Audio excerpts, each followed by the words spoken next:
Ladies and gentlemen, if everybody could take their seats, we'll start the program. And good evening. I'll let everybody find a seat. So, okay, thank you. Good evening. My name is Mark Levy, and I am the president of the Jewish Federation of Palm Beach County. What an amazing turnout. This is tremendous, it really is. And for this evening's program, we are not only here with this tremendous turnout here, but we have a simulcast going on and at Temple Beth El, and we want to thank them very much for allowing us to do this. And also there's video streaming online on people's computers, so people can be watching us right now in their homes. So we are really reaching out to a great number of people. This is on behalf of the Federation, the Jewish Federation of Palm Beach. I would like to take this opportunity to welcome David Phillips. David has just arrived as of this Monday. He is the CEO of our federation, and we are thrilled to have him here and on board. At this time, I would like to offer a very special thank you to the Ewa Dan Abraham Project for sponsoring this evening's program.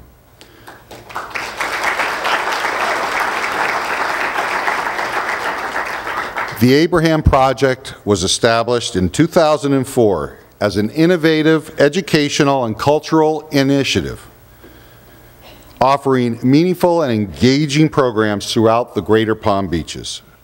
We take this opportunity to thank Danny and Eva for continuing their generous support of these programs. You will find information about our next Abraham event on the back of your program. Tonight's program is also co-sponsored by Jerusalem Online and the Jewish Community Relations Council of the Jewish Federation. In addition, the following organizations are responsible for the success of this program tonight: Israel Inside, Next Gen Jewish Palm Beach, Hillel of Broward and Palm Beach, the American Jewish Committee, the National Council of Jewish Women, the Anti-Defamation League, Hadassah, and the Israel and Overseas and Business and Professions divisions of the Jewish Federation. Our moderator tonight, and it'd be my honor to introduce, is Matthew Weisbaum. He's the managing director of Jerusalem Online. Matthew made Aliyah in 2001 and witnessed firsthand the devastating terror attacks in Jerusalem and around Israel that year, and immediately began educating and advocating for Israel. Matthew joined Jerusalem Online University in 2009 to pioneer new systems for Israel, education, and to show the world the true, vibrant, and creative face of Israel. Matthew.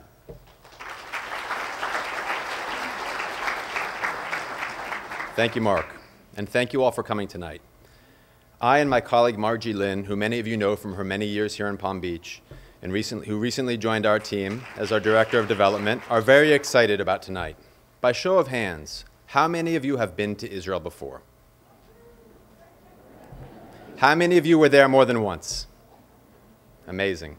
Now, I bet that when you told your friends and family that you were going to Israel, a lot of you heard some variation of, "Be careful," right? And we all know people who say they want to go to Israel, but that they're too scared. Why are people afraid to go to Israel? Really, statistically, the most dangerous part of a trip to Israel is the drive to the airport. It's true. More people are killed every year on the road than in terror, yet somehow, when people think about Israel, they picture a war zone. Yeah, Israelis have to deal with some serious security situations. But for that to shape the way people primarily think about Israel is sad. It's sad because Israel is so much more than the sensational headlines that obsess on the conflict. And that's why we made this film, Israel Inside, to show the world the true, vibrant, thriving, humanitarian, innovative, democratic, economic powerhouse that is changing the world for the better. And that's why JerusalemOnlineU.com exists as well, to educate and inspire people all over the world about Israel. We've got comprehensive, engaging educational materials for high school students, college students, and adults of all ages. One program in particular that we're partnering with the Palm Beach Federation on is called Step Up for Israel. It's a 5-part film series that entails Israel Inside, a crash course on modern Israeli history, a discourse on how Israel is treated by the media, and the most important tools you need to know when advocating for Israel. And we're grateful for the partnership with the Palm Beach Jewish Federation and helping bring that to your community, and we encourage you to reach out to find out about those events that you can be involved with. Israel Inside is 40 minutes. Once the film is over, we'll collect question cards, and then we'll hear from our speakers, Robert Wexler, Wayne Firestone, and Alan Dershowitz. After the last speaker, we'll read from those question cards and only from those question cards. And if you have a question for a specific panelist, please indicate that on your card. JerusalemOnlineU.com is a nonpartisan organization, and we simply cannot entertain any discussion of issues related to American politics, period. Tonight's about Israel and acknowledging the great things therein. We enjoy you to sit back, relax, and take a trip to Israel. Israel Inside, how a small nation makes a big difference.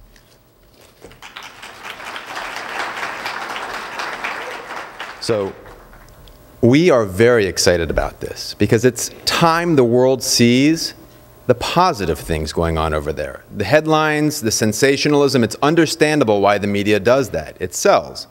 But that's not what's really happening there. That's not what drives us to it. All these things that we saw tonight, they touch us deeply. I can't tell you how many times I've seen this film. I still get goosebumps. I still get teary-eyed when the guy stands up and walks for the first time. And we hope you're just as inspired, and we hope you'll help us take this message to the whole world. We're translating it into dozens of languages, and we're going to be distributing it as part of Israel's Yom HaAtzmaut celebration this year. The 64th anniversary of Israel is the week of April 26th. And we have the film being screened in dozens of cities across the United States, and we want you to be involved in that. A lot of you are snowbirds. Help us bring this to your other communities. Help us make it happen here. We need each and every one of you to help us show the world the real Israel. Check out IsraelInsideTheMovie.com to find out how to host a screening yourself or how to encourage your synagogue to host a screening. And this film is just one of dozens that we have. We've got a course that we encourage you to get involved in. I mentioned earlier, Step Up for Israel. The community's running it here. We need to show the world what's really going on because it's fantastic. So please, take the questions that you've written down on the cards, and if it's for a specific individual, indicate for whom that is. And we're going to have volunteers go down the aisles and pick up your cards. After the speakers are done with their remarks, we'll take some of those questions. We'll hear from them, and then we'll take the questions. And then we'll break for a dessert reception. So, again, stepupforisrael.com, because we're all about getting people involved. And speaking about getting people involved, our first speaker tonight is former Congressman Robert Wexler. Robert Wexler served as a Democratic member of Congress for 7 terms, representing Florida's 19th District in the U.S. House of Representatives before retiring in January 2010. Wexler was named one of the 50 most effective legislators in Congress by Congressional Quarterly and was named to the Forward's 50 list as one of the most influential leaders in the American Jewish community in 2008. Throughout his tenure in Congress, Wexler was known as an outspoken advocate for the unbreakable bond between Israel and the United States and a leading proponent of Israel's right to self-defense and the need for a just and comprehensive resolution to the Arab-Israeli conflict. Currently, former Congressman Wexler serves as the president of the S. Daniel Abraham Center for Middle East Peace. Congressman.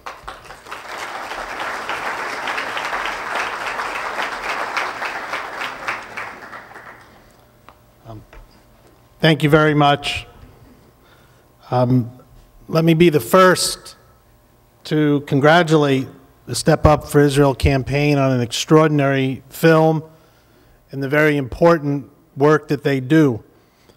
For those of you who may have attended the AIPAC conference, the one of 14,000 plus people who attended the AIPAC conference in Washington just a week ago, I wonder if, and I say this with only respect, I wonder if maybe AIPAC would benefit for showing a film like this to the large group of people, and maybe 3 or 4 less political speeches. We would all benefit. Let me, if I could, expand a bit on the good news story that is contained in this video. And certainly, of course, we all must be mindful of the challenges and the tragedy that at times has befell Israel. Of course, we are all mindful of the threat from Hamas and Islamic Jihad in Gaza, from Hezbollah in Lebanon, from Iran's nuclear program. We are all mindful of the tenuous nature of Israel's peace treaty with Egypt and its strained relations with Turkey. But there actually is extraordinarily good news. February was one of the best months for tourism in Israel's history. Israel enjoys strengthening and promising relations with China, with India, with Brazil, the world's most vibrant economies. Israel enjoys remarkably close relations with several Muslim-majority non-Arab nations, such as Kazakhstan and Azerbaijan. China, back to China for a moment, just announced a few weeks ago that it was going to finance a railroad project starting from a lot going to the port of Ashdod, because China, in its self-interest, determined that it needed another venue for moving its products other than the Suez Canal. And it chose Israel to engage in that kind of commercial activity. If I would point to one example of a privilege of a member of Congress that others may not have, that I would wish to share with people in terms of the manner in which they analyze Israel's place in the world, I would offer this observation, something very different that certainly you never could have said even 10 years ago. But for the last 4 or 5 years, if you put a blindfold on and you were sitting in the King of Saudi Arabia's office, in his palace in Riyadh or in Jeddah, or you were with the Sultan in Oman, or you were with the various leaders of the United Arab Emirates or Kuwait or Qatar, or if you were sitting in Prime Minister Netanyahu's office in Jerusalem, if you had blindfolds on and you couldn't distinguish between the accents, what you would actually hear from all of those world leaders, if you ask them the question, define for me what are your core national interests? What are the things you need to accomplish this year to keep your people safe in Jeddah, in Tel Aviv? And you would actually hear the same story. And what is most remarkable, unlike the first 55 years of Israel's existence, and the opportunity that is presented that is so dramatic, still long off, but dramatic, is that the central interests of the Gulf states and many of the Arab states are actually in alignment with Israel. Now, figuring out that delicate formula to actually realize those shared interests, that's the job of great leadership and great diplomats. But it's a new phenomenon. It's something that our young people must study, must appreciate, and just as Israelis and Americans have been innovative, we must also be innovative to realize that new reality. And I would close with this, and this involves every one of us. We are the stewards of Israel's most precious resource. And of course, her most precious resource are her people. But in a political context, Israel's most precious resource is the relationship that she enjoys with the United States of America. And not from a partisan perspective, or not even from a political perspective. But what is most remarkable to me is when I meet often with historians, I ask them, has there ever been another example in world history where such a large nation, where a world power such as the United States, enjoyed such a close relationship with a small nation? And the fact is, there is no other such example. And it's your job and my job as Americans, whether we be conservatives to the right or liberals to the left. It quite frankly does not matter. In fact, it's good that we're all of the above. Because America's relationship with Israel is in fact not a partisan relationship. It should not ever become a debate of politics. It should be a debate about principles and values and shared dreams and shared responsibility, and ultimately about trust.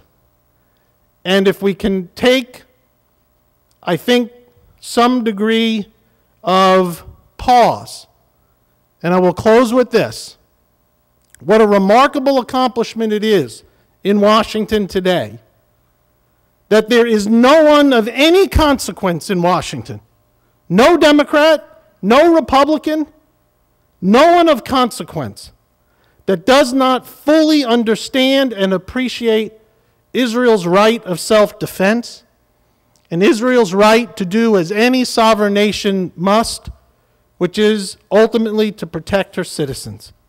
That is not up for debate, should never be up for debate, and that is the responsibility that you and I have to cherish and protect America's relationship with Israel. Thank you very much.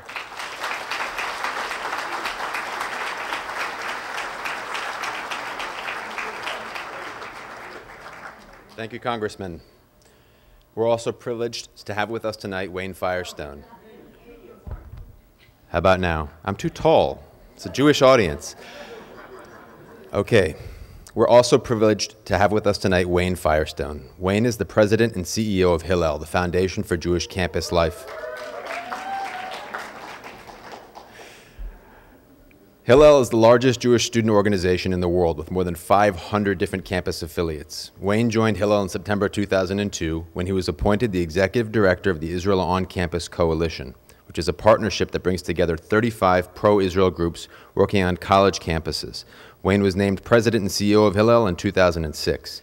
Wayne lived and studied in Israel for almost 9 years, serving as the director of the Israel Regional Office of the ADL, lecturing at Technion, and founding Silicon Wadi. Wayne previously practiced law at Patton Boggs in Washington, D.C., and was twice named by the Jewish Daily Forward as one of the Forward 50 influencers who are making a difference in the way American Jews view the world and themselves. Mr. Firestone.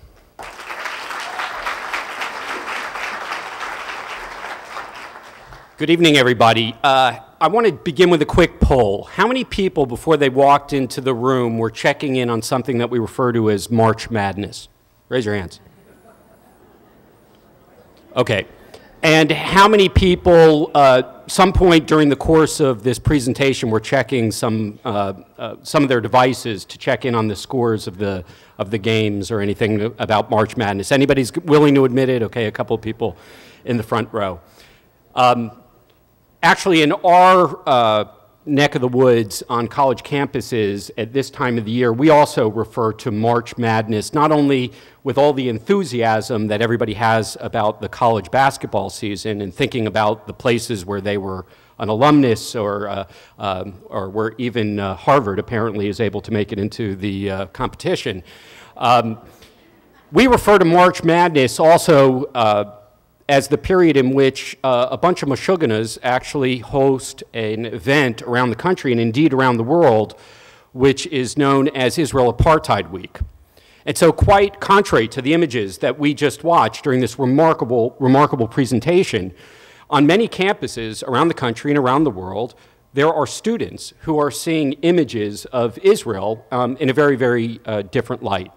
So we know that that is not the image that is not only not true, but not the one that young people need to understand the Israel that many of the people in this room understand. So what I'd like to do is share a very quick tour, al regel echad, on one leg, of what we see happening on campus. And I want to share both the good, the bad, and the meshugana, because we see all of that on campus.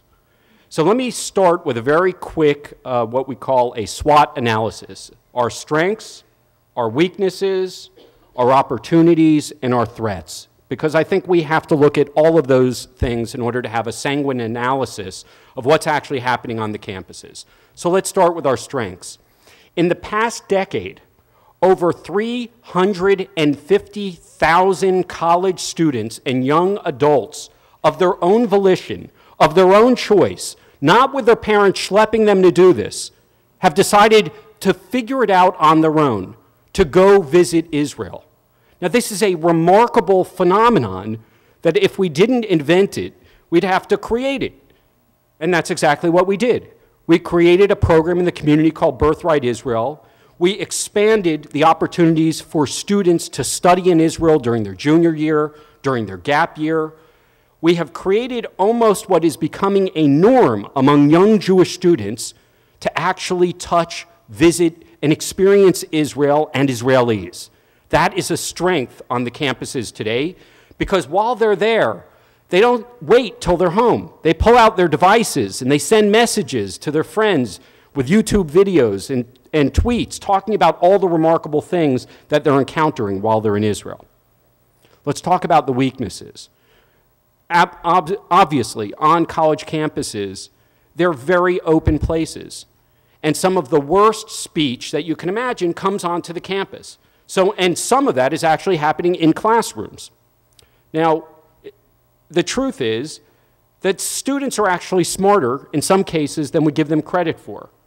But it is the case that at a great university like University of Pennsylvania, or at Harvard even last week, we had examples of the boycott, divestment, and sanctions movement hosting a conference.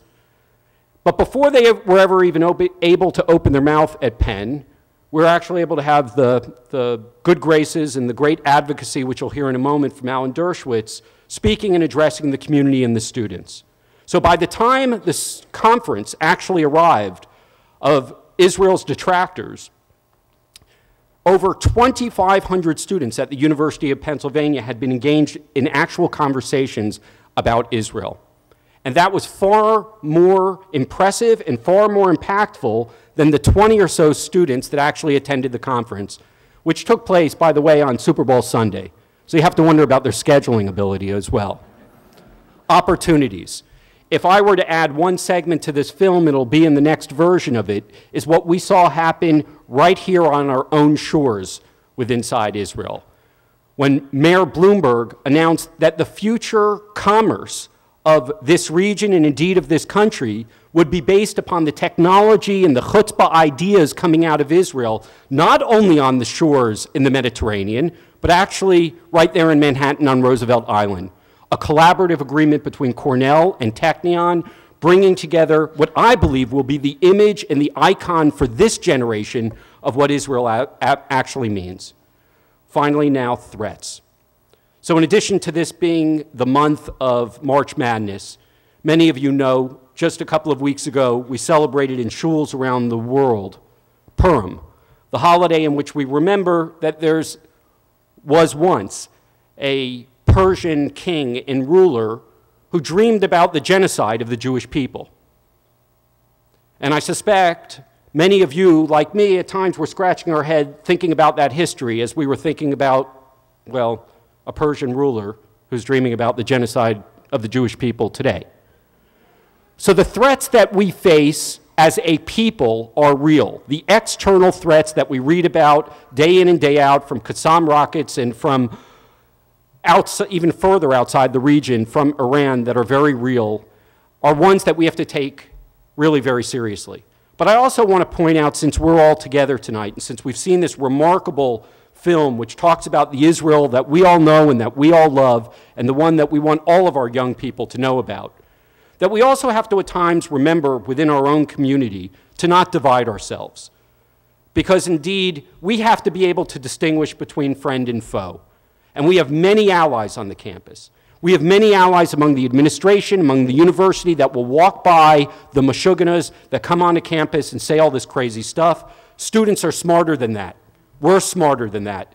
As a community, we can come together and take a film like this and make this the brand of Israel. That will be the future for Israel, and that's what we see happening on campuses today. Thank you.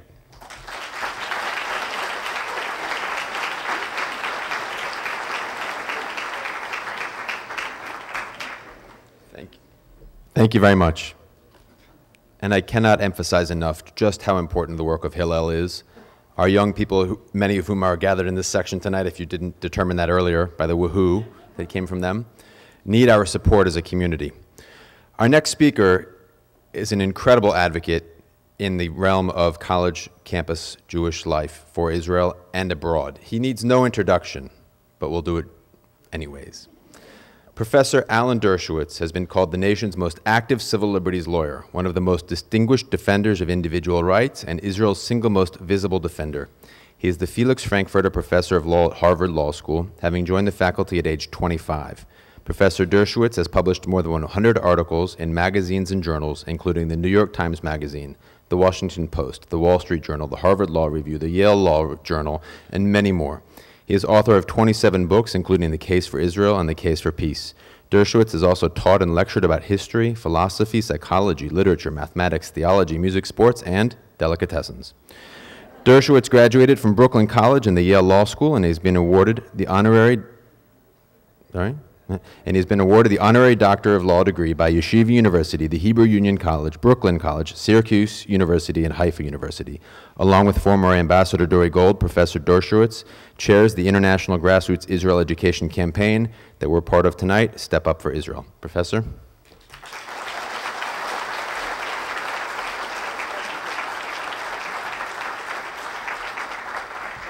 Wow, what an incredible film. This is what I have been hoping for, praying for, and asking for many, many, many, many years. I wrote the book, The Case for Israel, because I had to, because students didn't know how to make the case for Israel. But I have to admit that my case for Israel and my case against Israel's enemies and case for peace all kind of respond to the general phenomenon of Israel at war, Israel trying to make peace. But the way this film presents Israel can easily be understood by every college student, by every high school student. It really is quite remarkable. And Tal Ben-Shahar is an amazing, amazing man. I have to tell you, although he's brought a lot of happiness to Harvard by his course, even he could not bring happiness to Harvard tonight because Harvard lost in the NCAA. Its first game to Vanderbilt. Close score, but, first time we've gotten into the NCAA in 66 years. Ben Shachar did teach 1,400 students. Before that, we had held the record. Steve Gould and Bob Nozick and I taught a very popular course at Harvard called Thinking About Thinking, in which we had 600-700 students. But we taught them not how to be happy. We taught them how to be confused, how to be uncertain, how to never, ever be satisfied. So I can understand why Tal attracted a greater student body. But his class was absolutely remarkable, and he's managed to transform a classroom experience to a film experience. And I'm thrilled that he used as one of his concepts chutzpah. I know a little bit about that, having written a book by that name as well. In fact, it's interesting that people say that chutzpah has a positive connotation in Israel. When I wrote my book and it was translated into Hebrew, the Hebrew publisher did not want to use the title chutzpah, because they said in Israel, a chutzpan or a bal chutzpah it's a negative, terrible, terrible thing. And so they try to come up with a new word that would reflect kind of a positive aspect of what Israel is all about. And they came up with the concept with the word beitzim. Now, for those of you who know Hebrew, you know that they weren't going to go with that. So finally, they did stick with chutzpah and had to explain in a footnote that it was the American definition of chutzpah, not necessarily the Israeli definition of chutzpah.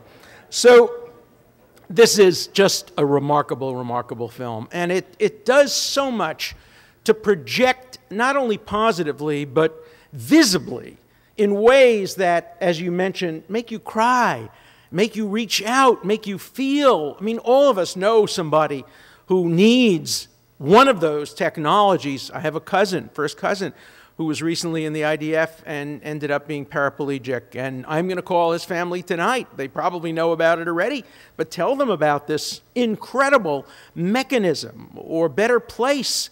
Look, it's just absolutely amazing. When I speak on college audiences, I throw out several challenges.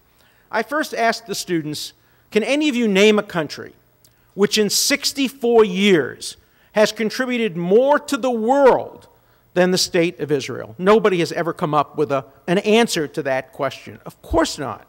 Israel contributes more in terms of life-saving medical technology than virtually the rest of the world together. Israel's technology, medical technology, has saved more Arab and Muslim lives than all of the Arab and Muslim countries in the world combined. The environmental you saw about, better place, agriculture, drip technology, high technology.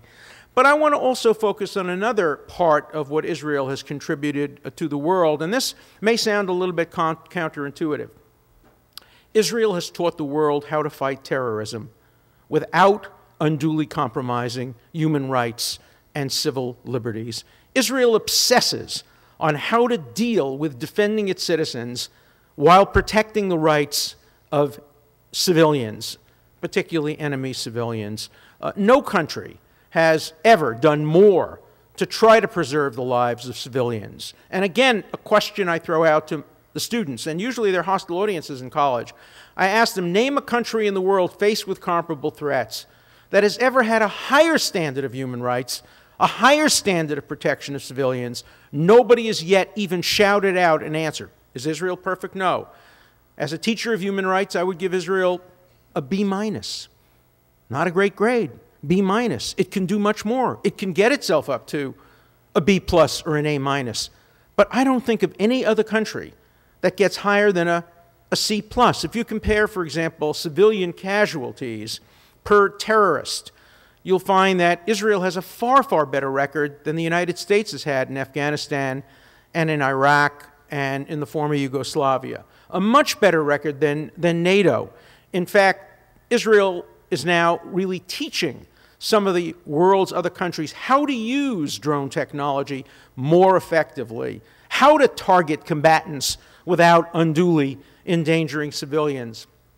When a friend of mine became head of the Israeli Air Force, he's now the president of El Al, but he was a great Air Force general, Eliezer Shkedi. When he came, he discovered that the ratio of civilians being killed to terrorists being killed when they use the targeted killings in Gaza. They don't use it in the West Bank because they can arrest people in the West Bank. But when he came to that very, very serious job, he discovered that the ratio was 1 to 1. That is, for every combatant killed, a terrorist was killed. There was a report on 60 Minutes that said that the American ratio was much, much lower. It was about 1 to 20. That is, for every terrorist killed, there were 20 non-combatants killed. And so people were congratulating Shkedi and the Israeli Air Force for the 1-to-1 ratio. He said, not good enough. He changed the munitions. He changed the rules of engagement. He changed the way warnings were administered. And by the time he left office, and this is according to Haaretz, not Israel's most pro-Israel newspaper, the ratio had changed from 1 to 29. That is, for every 29 terrorists killed, only 1 combatant was killed. Obviously, during the Gaza war, that changed. But prior to the Gaza war and since the Gaza war, the ratio has been very, very high. When Justice Brennan came to Israel, he was probably America's most liberal Supreme Court justice.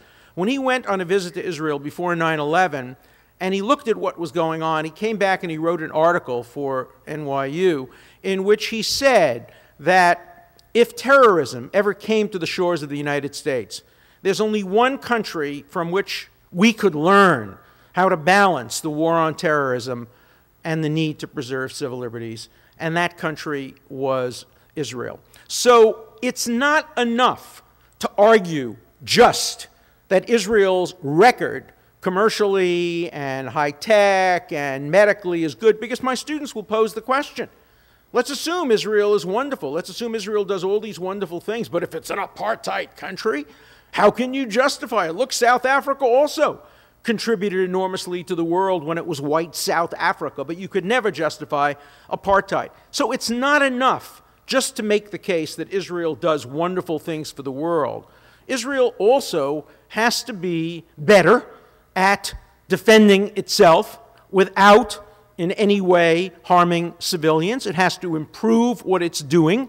It has to make the ratio even better. It has to do more to make peace, in my view, and in the view of many others.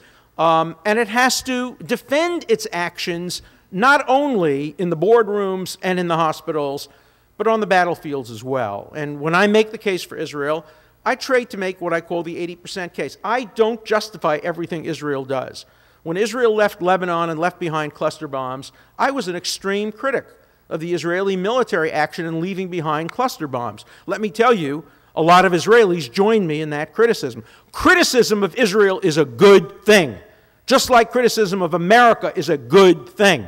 Let no one ever say that criticism of Israel's policies is the equivalent of anti-Semitism. If that were true, the greatest concentration of anti-Semites in the world would be in Tel Aviv and would be writing for Haaretz. Obviously, criticism is a healthy, good thing. What we're talking about is not healthy criticism of Israel.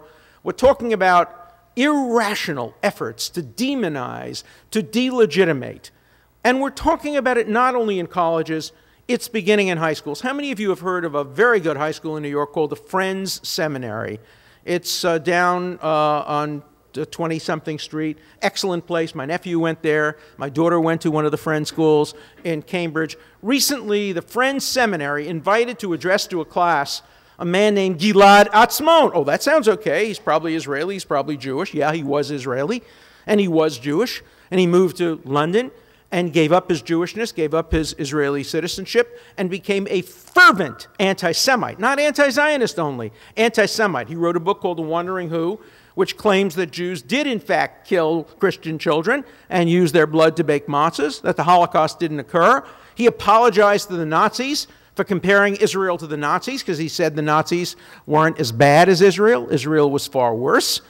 This is a man who gets invited to speak to kids, 9th grade, 10th grade kids at the Friends Academy. And they have a history teacher who teaches 9th grade kids. And on his website, which he assigns to the class to read, he has a picture of Anne Frank wearing a Palestinian headdress, suggesting that Anne Frank is the Palestinian, and by implication, the Israelis are the Nazis. When the ADL and I protested to the headmaster at the Friends Seminary, they initially invited us to come and speak to the students and give them at least another side of this story that they'd been given by Gilad Atzmon. They then withdrew the invitation because they said, well, there'd been enough discussion of the subject, and essentially the parents weren't protesting all that much. These are our future leaders. You know, when I look out at my first-year class at Harvard Law School, the students there think of themselves as John and Mary and Tom and Sarah. I don't see John, Mary, Tom, and Sarah. I look around and I say, that's where Barack Obama sat. That's where Hillary Clinton sat at Yale. That's where John Roberts, the Chief Justice, sat. That's where John Sexton, the president of NYU, sat. That's where the head of CBS sat. That's where the head of another newspaper sat. That's where the editor of the Wall Street Journal sat. Those are the people we're teaching. We're teaching the future leaders of the world. And that's why we have to make the case for Israel more effectively. What I call it is making the 80% case. What do I mean by that? Israelis don't agree on 100%. American supporters of Israel don't agree on 100%. Those of us in this room don't agree on 100%. If we took a vote on what Israel's policies on the settlement should be, we'd have a divided vote. If we took a vote on Likud versus, other parties, we'd have a divided vote. Of course, that's the nature of a democracy. What I try to do is make the 80% case. And the proof that I think I have learned how to make it is when I wrote my book, The Case for Peace, I got 3 people to endorse the book. President Clinton endorsed the book. He liked it. He said it was a good plan for peace. That was not unexpected. But I got Ariel Sharon and Amos Oz. Ariel Sharon representing at that time the right in Israel, and Amasah is kind of the left-wing Zionism. They both agreed. They don't agree on lunch. They don't agree on anything. How could they agree on my book? Because I made the 80% case. And that's different from what other groups like J Street do. They try to make the 20% case. They focus on differences. They don't focus on what brings us together. They focus on what brings us apart.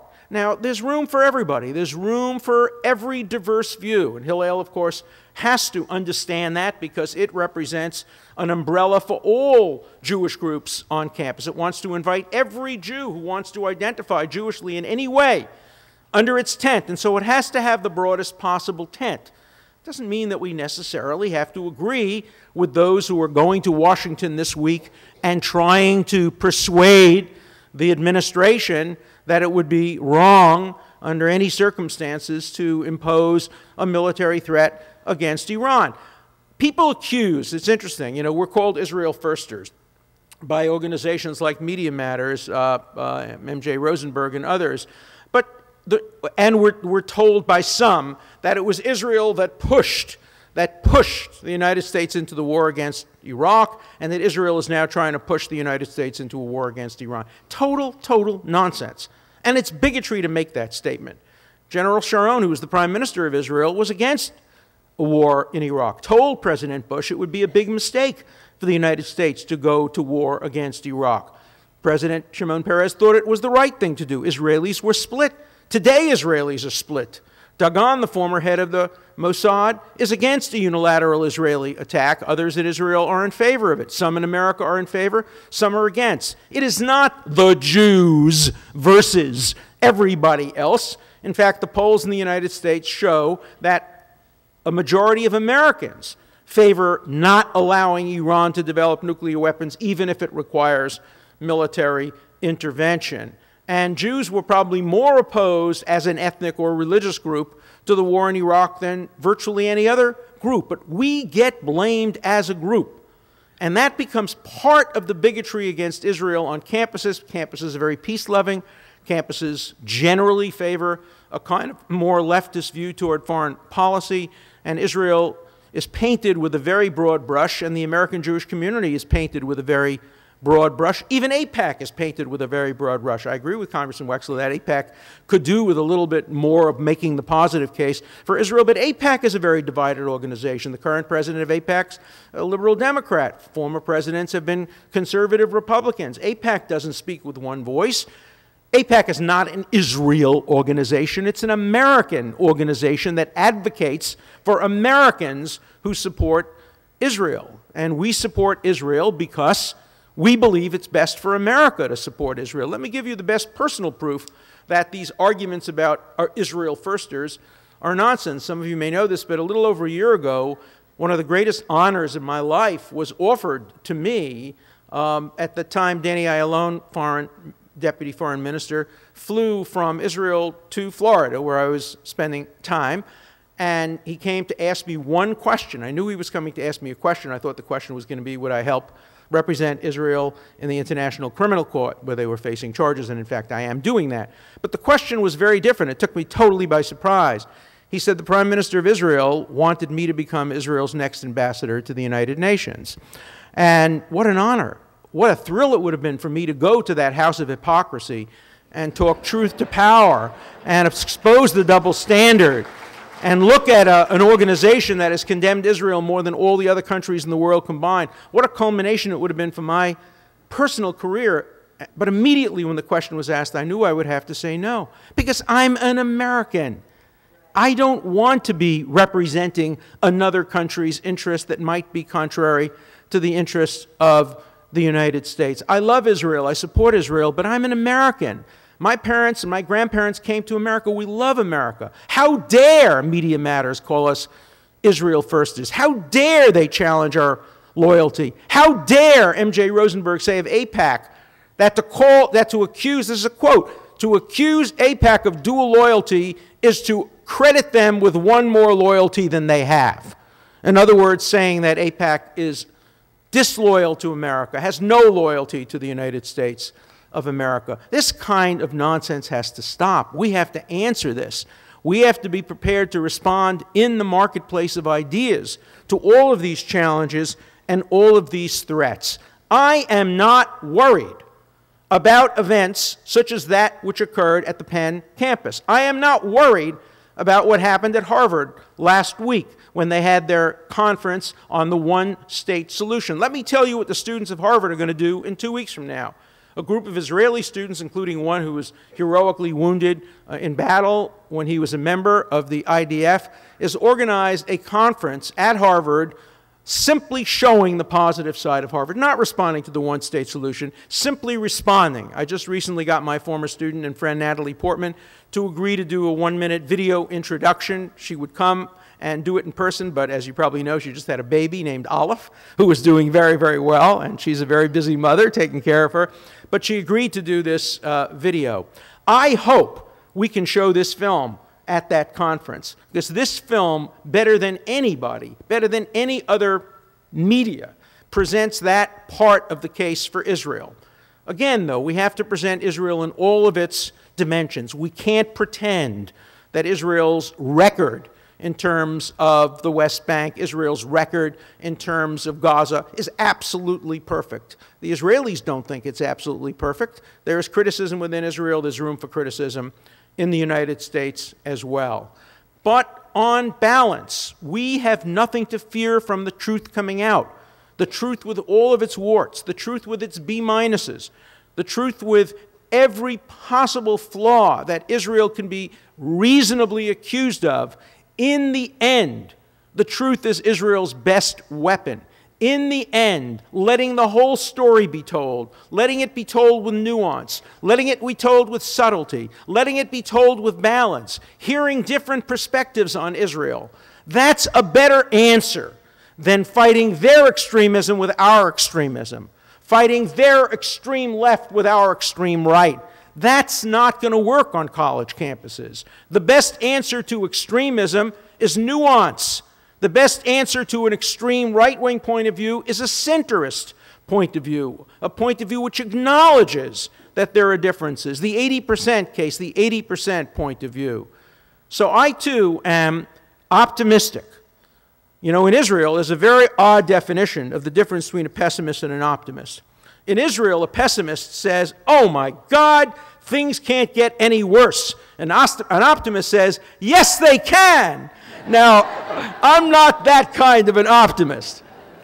I agree with Congressman Wexler, I agree with our other speakers that Israel today is in a very strong position. I believe it's in a strong enough position, personally, to offer generous peace proposals. And my view is that it should be doing more to use this opportunity to take advantage of the fact that many of the other countries in the world really are sympathetic to Israel and what Israel is doing and are on the same page as Israel in terms of Iran. I personally would like to see more movement toward peace and more movement toward creating a possible two-state solution. But that's an Israeli decision that has to be made by the electorate in Israel. Our job here is to stand behind Israel. Our job, as Congressman Wexler correctly said, is to keep the issue of Israel bipartisan, to try to prevent the issue from Israel becoming what it's become in Europe, a wedge issue between the right and the left. The left in Israel, the left in Europe is generally today anti-Israel. The right in Europe, generally not the far right, but the center right, is generally pro-Israel. We cannot allow that to happen. That's not true in America. If you look at Congressman Wexler's colleagues in the House and in the Senate, you will see that liberal Democrats are among Israel's strongest supporters, and centrist conservatives are among Israel's strongest supporters. And that kind of consensus has to be maintained. AIPAC does a very good job, I think, maintaining that balance and making sure Israel never becomes a wedge issue, never becomes a partisan issue, never becomes an ideological divide. That's the good news. The bad news is, if you project forward what's going on college campuses today, it looks like there is a trend toward what has happened in Europe happening in the United States. And we have a really, really great challenge ahead of us to make sure that doesn't happen. But with films like this, with organizations like this, with people like you, I am confident that the truth will prevail and that we will go from strength to strength. Thank you very much.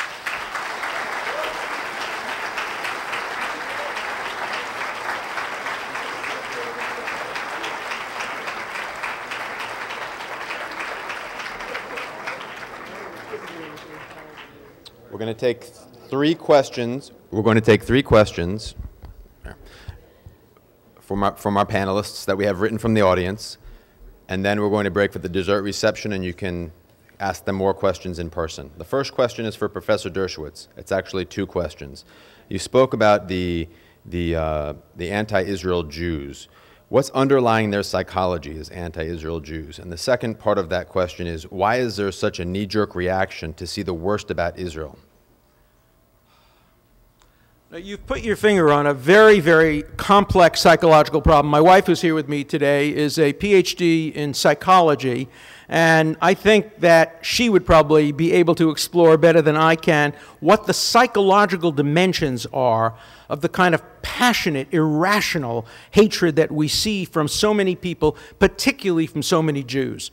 When you think about Norman Finkelstein, when you think about Noam Chomsky, when you think about people like Tony Judd, when you think about Tony Kirshner, when you think about Ilan Pappé, when you think about Gilad Atzmon, I have to tell you one thing. As I said before, I do not equate criticism of Israel with anti-Semitism. That's wrong. But I do not believe that the passionate hatred that is shown toward Israel can be explained in any other way than by the fact that Israel is the Jewish state, that Israel is the Jew among nations. If Israel were not a Jewish state, it would not arouse all of these passions, whether it's people have difficulties dealing with their own Jewishness. It's, I think Freud, Sartre, Moses, and Jesus together couldn't figure this one out. It's just too complex. And it goes all the way back in time. There have always been those Jews who have turned against the Jewish people, the Jewish state, the Jewish nation, the Jewish religion. Think of Marx. Think of so many others who have done that. And it's just impossible to understand. And you don't want to overuse the term anti-Semitism, absolutely, but you cannot ignore the fact that Israel, being the Jew among nations, bears on the intensity of the hatred.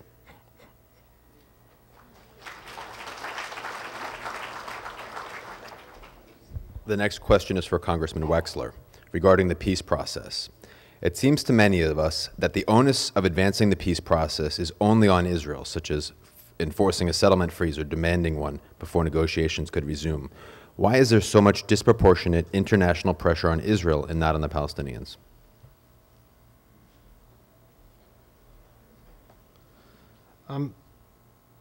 I think it's a fair observation, the question, that there is a disproportionate onus on Israel. And it's also fair that one might take exception to that onus. I would cast, though, the question in a different way. To me, and I would put myself in the category of Professor Dershowitz, it's an Israeli question ultimately. Americans can have opinions, we can voice them, but this is a question for the Israeli electorate, the Israeli leadership. Israel should engage in the process of a two-state solution, not as a gift to the Palestinians, not as we want to do the right thing by the Palestinians. It should engage in the two-state solution for one reason and one reason only, if it chooses to do so, because it is in the best interest of the state of Israel to engage. No more than that, no less than that. And it is the self-interestedness of a state that motivates all nations, and there's nothing wrong with that. So to the question, which is a very fair one, why is the onus on Israel? I would say the onus is on Israel because ultimately, to preserve a Jewish state of Israel, a democratic state of Israel, a Israel that is welcomed amongst the nations in a way that it justly deserves, pursuing a two-state solution is in its best interest. Now, I do not say that in a naive context. If you analyze today's scenario, President Abbas of the Palestinians is not the least bit forthcoming. And it takes two to tango.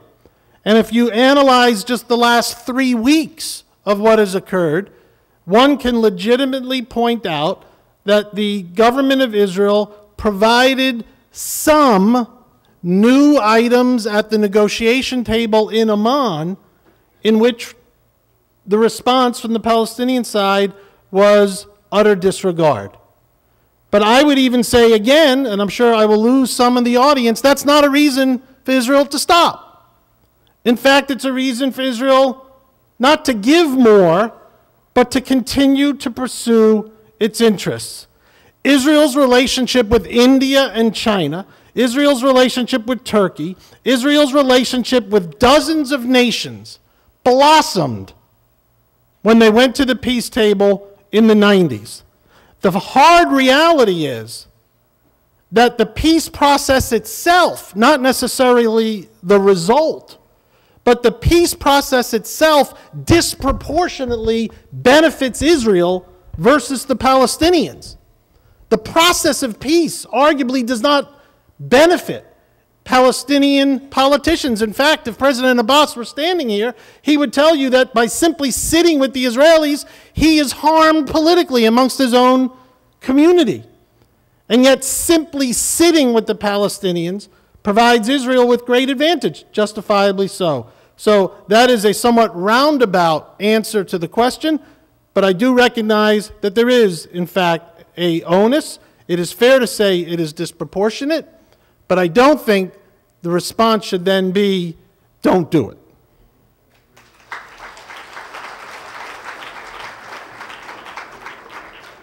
The final question is for Wayne. What can we as a community and individuals do to support Jewish students on college campus during these difficult times?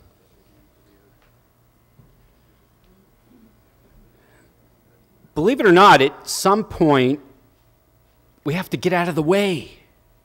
We have to actually trust our students and empower them to have their voices heard. And so part of what we want to happen in college is for students to be exposed to the arguments, the ideas, and the people. But we also have to recognize that they have to find their own voice, and that's one of the most exciting things that we're actually seeing about this generation. So let me give you an interesting data point that we never would have expected. Those 300,000 young people that visited Israel for the first time, what do you think it was that was the most popular aspect of their trip? Now that we have over 10 years of longitudinal data from the birthright trip, what do you think it was? You think it was the Kotel maybe, or perhaps going to Masada, or taking a dip in the Kinneret or the Dead Sea? Any of those things? Meeting an IDF soldier, the mifgash, the encounter with other young people their own age who are actually soldiers. Now think about that. You would have expected the exact opposite. They've seen all the CNN images. They've heard their professors talk about Israel in a negative light. At least since Edward Said's book in 1972, pretty much everyone in any field has been exposed to an aspect of anti-Israelism, either in class, on the quad, or in some form of this Israel Apartheid Week. And yet, of all the things that the students come back with as speaking to their hearts and minds, it's actually the Israeli soldiers themselves. So one of the things we can do, I'm going to point out to Hadar. Hadar Raveh is one of our Israel Shachim, Israel Fellows. On 50 campuses, we have Israeli fellows that are post-Tzahal that spend a year or two with us on campus. They're Israelis. By the way, they have accents. By the way, their English isn't always perfect. And for many of you, I suspect, when you first were introduced to the Israel that we've come to love, how many people in this room, it was through some version of Leon Uris's either film or book, The Exodus? How many people remember that as a first image? Well, young people today don't meet the Hollywood version of Israel. And what's great about the film that we saw before is that it was okay to laugh at ourselves. It's okay, as Alan said, to think about the 80%. Maybe this country actually has some problems, like other democratic countries. And the truth is that nuanced understanding of a country that can make fun of itself, that can laugh, that is a real country, that's what speaks to this generation. So give us a chance on this one, ladies and gentlemen. This generation's coming along. They're smarter than you think. They communicate well. They build industries and new technologies as well. Some of them are called Facebook. Some of them are called other things that you don't know about. This is a generation that actually is going to learn and champion Israel in new ways because they're not interested in propaganda. They're interested in nuance. They're interested in processing it as friends. So support us. Come visit a campus. Come meet with some of the students tonight. Hear some of their views. It's quite exciting.